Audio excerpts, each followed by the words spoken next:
They say success has 1,000 fathers, but failure is an orphan. For Jack Doherty, failure didn't just arrive, it exploded into view with the force of a $200,000 supercar hitting a guardrail at 70 miles per hour. October 5th, 2024. Miami, Florida. A live stream that started with Jack showing off his custom-wrapped McLaren 570S ended with the most damning moment in modern influencer history. While his cameraman, Michael, bled from a head wound requiring stitches, Jack's first instinct wasn't to check on his friend, it was to preserve the clip.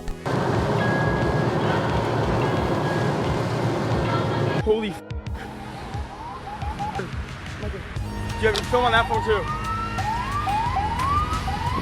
Oh. This single moment of moral failure, witnessed live by thousands of viewers, didn't just end a career. It exposed the rot that had been building for years inside Jack Doherty's digital empire. Because this wasn't just about one crash, one mistake, or one bad decision. This was about what happens when someone builds their entire brand on treating human beings as props in their personal circus. By the time we entered 2026, Jack Doherty would be sitting in a Miami jail cell facing felony charges, banned from every major platform, sued by his own employees, and completely abandoned by the sponsors who once paid him millions of dollars. But to understand how a kid who flipped markers became a cautionary tale about the dark side of influencer culture, we need to go back to the beginning, back when Jack was just another suburban teenager chasing his biggest dream. October 8th, 2003, Long Island, New York. Jack Doherty enters the world as Joseph and Anna Zare Doherty's son in what would become a perfectly ordinary suburban childhood for about 13 years. Like millions of kids his age, Jack discovered YouTube during the platform's golden age, when it still felt like a place where regular people could become popular through creativity and persistence. In 2016, when Jack was just 13, he jumped on this flipping trend that was going around. He posted this one simple video of him flipping markers at the end of September, and somehow it just exploded, pulling in thousands of views. Then 2017 rolled around with the whole water bottle flipping craze, and that's when YouTube really started pushing his channel to a much bigger audience. Back then, Jack was pretty much the definition of your regular suburban kid. He graduated from North Shore High School in 2021, and honestly, it looked like he was heading down the path of becoming just another regular YouTube vlogger. But here's the thing about YouTube. It doesn't stay still. Once the flipping trend stopped being the hot thing, the algorithm started wanting more drama and higher stakes. Skill-based videos just weren't keeping people's attention anymore, so the content shifted toward pranks. And pranks, well, they need someone to target. By 2023, Jack had fully jumped into this whole social disruption thing. He was messing with retail workers, trespassing in gyms, and getting into public altercations just to get more views and engagement. One of the really messed up psychological things about his whole operation was this streamer immunity concept. The crazy idea that just because you're recording content, it somehow gives you a legal and moral shield from consequences. You could see this in how he dealt with cops and private security, where he'd use his camera like a weapon to intimidate people. Having big bodyguards became this regular thing in his videos, but it wasn't really for protection. More like they were visual props to show that Jack could harass regular people, but regular people couldn't touch Jack. This created this whole feedback loop where, to keep people watching in an already saturated market, his stunts had to get more and more extreme. The pranks turned into harassment, and the stunts turned into ignorance. By late 2024, Jack had racked up serious money, with people saying he was worth around $3 million. He was flashing it around too, buying supercars, luxury travel. But here's the thing, the wealth was pretty fragile. It was built on something called hate watching, this group of viewers who tune in just to see the creator fail or cause chaos. Unlike loyal fans who buy merchandise and support you through tough times, a hate-watching audience is pretty fickle and kind of predatory. They're basically there waiting for the crash.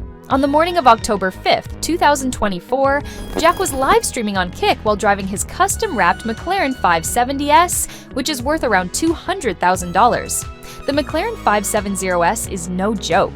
It's a high-performance vehicle that requires your absolute attention, especially when the weather's bad. But Miami that morning was a mess, with heavy rain making the roads super slick. When you look at the live stream footage, it's pretty clear what went wrong. Jack was driving with just one hand on the wheel while fiddling with his phone with the other. He kept glancing at the screen, reading chat stuff from his kick stream, instead of, paying attention to driving. The car, probably going highway speeds that were way too fast for those conditions, lost traction and slammed into a metal guardrail with enough force to total the supercar and trigger the airbags. Jack was screaming as the car spun out of control across several lanes. But here's where things got really dark. Right after the crash, most people's instincts would be to make sure everyone was okay and help whoever was hurt. Jack's instincts, though, had been rewired by years of live streaming. When the car finally stopped, he didn't check on his passenger or cameraman, Michael, who was seriously injured.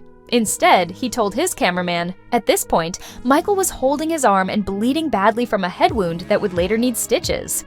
But Jack cared more about getting the clip than the physical safety of his bleeding employee, and this was being broadcast live to around 100,000 people. Fellow creators and commentators like Nick Merckx called him out publicly, with one person describing him as a garbage human. He's going to get himself or somebody he knows seriously hurt just by the way that he acts, the decisions that he makes. Everything is for clout, everything's a joke, goes around, antagonizes people. The incident stripped away any pretense of entertainment, leaving just the raw exploitation of his employees suffering for content. Kick, which had marketed itself as this free speech alternative to Twitch and usually looked the other way with controversial content, couldn't ignore the liability issues of a live-streamed car crash caused by distracted driving. Jack got banned shortly after the stream for endangerment and illegal activities.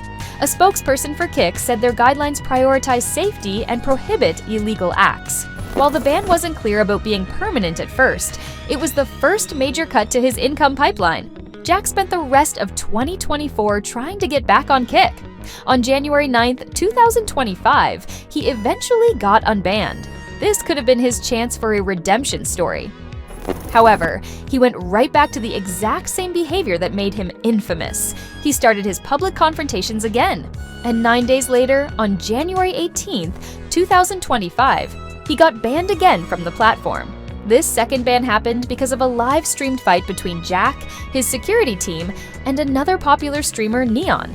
The incident involved actual physical violence that violated Kick's violence policies. The quickness of the reban showed that Jack was now seen as a brand risk for a platform trying to get mainstream advertisers. This second ban basically ended his career as a live streamer, cutting off his main source of real-time donations and engagement. With Kick shut off, Jack had to rely on YouTube. But YouTube's recommendation algorithms are really sensitive to brand safety. All the viral negativity around the McLaren crash, the abuse of his cameraman, and the violence led to his content getting shadow banned. Reports from late 2025 suggest his main sources of income had completely abandoned him.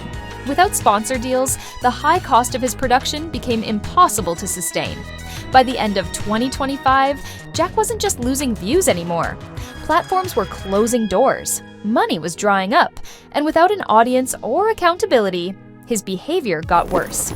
If the McLaren crash broke his reputation, the arrest on November 15, 2025, broke his freedom. This was the moment which ended any hope of a mainstream comeback. In the early hours of November 15, 2025, Jack was filming content in Miami Beach's entertainment district. True to his established pattern, the content involved obstructing public space. Jack had positioned himself in the middle of a busy street to film a bet for social media. When Miami Beach police approached and told him to move to the sidewalk for safety, Jack refused. He tried to negotiate with the officers, caring more about finishing his video than following a lawful order. And that's when the situation officially crossed the line. Jack was arrested for resisting an officer without violence, but things got worse during the search that happened during the arrest. Jack got booked into the Turner Guilford Knight Correctional Center. These charges were way more serious than just a simple noise violation. Possession of a controlled substance is a third-degree felony in Florida, punishable by up to 5 years in prison, 5 years of probation, and a $5,000 fine. The release of Jack's mugshot on November 15, 2025, became a viral event that cemented the story of his end. Unlike some rappers or rock stars who create this cool outlaw image with arrests, Jack's arrest was seen through the lens of pathetic failure. His statement when he got out showed zero acknowledgement of the deeper behavioral issues that got him there. But the legal reality was unavoidable. Felony drug charges in Florida carry serious weight. They restrict travel that's crucial for a travel vlogger, drain financial resources for defense, and serve as a permanent do not touch signal for any remaining corporate partners. Well, Jack's fall happened alongside a broader cultural shift against harassment content. People had gotten really tired of creators who imposed themselves on non-consenting bystanders. The main character syndrome that defined the 2020 to 2024 era of streaming was being actively rejected. Jack, as the poster child for this style, became the target of this collective frustration. As of December 13, 2025, his career is pretty much finished. The felony charges in Florida will likely result in a long probation period, mandatory diversion programs, or potentially incarceration, depending on how things play out. This legal leash prevents the high-energy, public disturbance style of content he's known for. He literally can't do his job without risking immediate return to jail. If he travels, he needs permission. If he interacts with police, he risks violating his probation. The whole Outlaw Act becomes impossible when you're actually in the legal system. Some folks believe every ending is a new beginning, but for Jack Doherty, this ending looks pretty damn permanent. If you guys like watching videos that show the dark side of influencer culture, hit that subscribe button and let me know in the comments, who else do you think is heading down a similar path? Because in this world of social media fame, the fall from grace is always just one scandal away.